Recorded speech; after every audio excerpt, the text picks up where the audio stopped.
الصلاة خير من النوم۔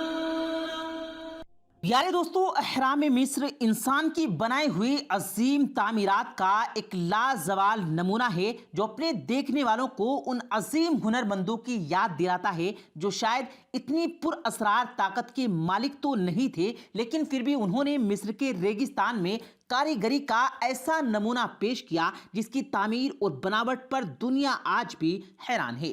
مہینہ آثار قدیمہ کے مطابق مصر میں اب تک کل 138 احرام دریافت کی گئے، جنہیں آج سے تقریباً 4500 سال پہلے تعمیر کیا گیا تھا۔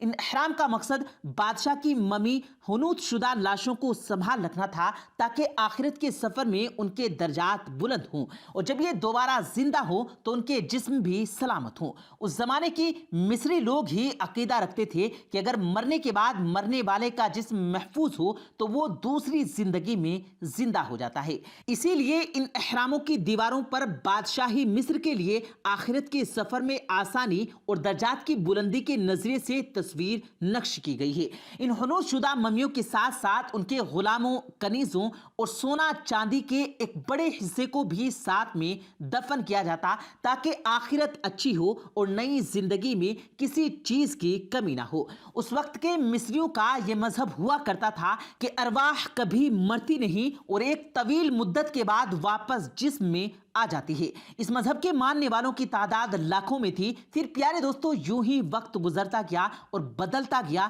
مگر اس بدلتے زمانے کے ساتھ ساتھ کچھ خاص فرعونوں کی ممی زمین کے نیچے دب کر رہ گئی جو لوگوں کی نظروں سے بالکل گم ہو چکی تھی۔ مگر پھر اچانک ایسا واقعہ ہوا جس نے مصر کے وہ راز کو کھول دیے جو اب زمین کے نیچے دب چکے تھے۔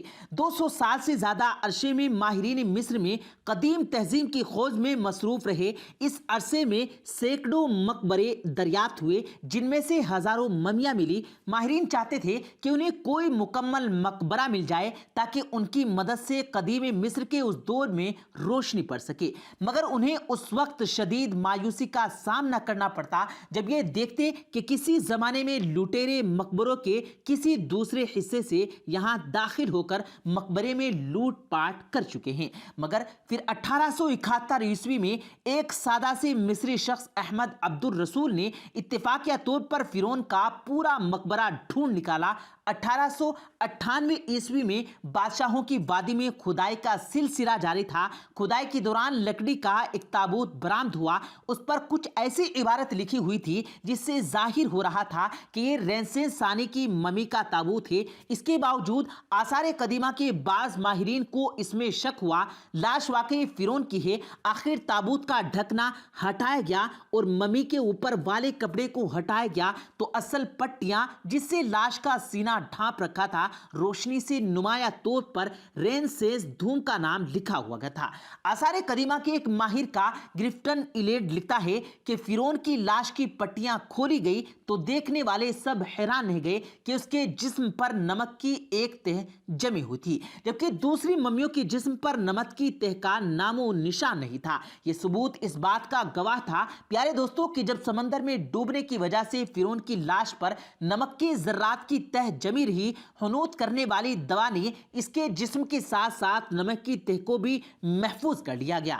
یہ بھی کہا جاتا ہے پیارے دوستوں کہ لاش کی ناک پر نشان ہے، لگتا ہے کسی سمندری جانور نے فرعون کی ڈوبنے کے بعد اس کی ناک کو کھانے کی کوشش کی، مگر چونکہ حکم خدا بندی تھا اس لیے وہ ایسا نہ کر سکا اور بحر کلزم کے پانی میں اسے باہر پھینک دیا گیا، اور خدائی کا دعویٰ کرنے والا فرعون آج مصر کے میوزیم میں پوری دنیا کے لیے عبرت کی مثال بنا ہوا ہے۔ پیارے دوستوں، امید کرتے ہیں کہ آج کا ویڈیو آپ کو پسند آیا ہوگا۔ اسے لائک کر کے اپنے دوستوں کے ساتھ ضرور شیئر کیجیے گا اور مزید ایسی ہی ویڈیوز پانے کے لیے ہمارے چینل کو سبسکرائب کرنا مت بھولیے گا۔ مجھے دیجیے گا اجازت، ملتے ہیں پھر ایک نئی ویڈیو کے ساتھ، تب تک کے لیے اللہ حافظ۔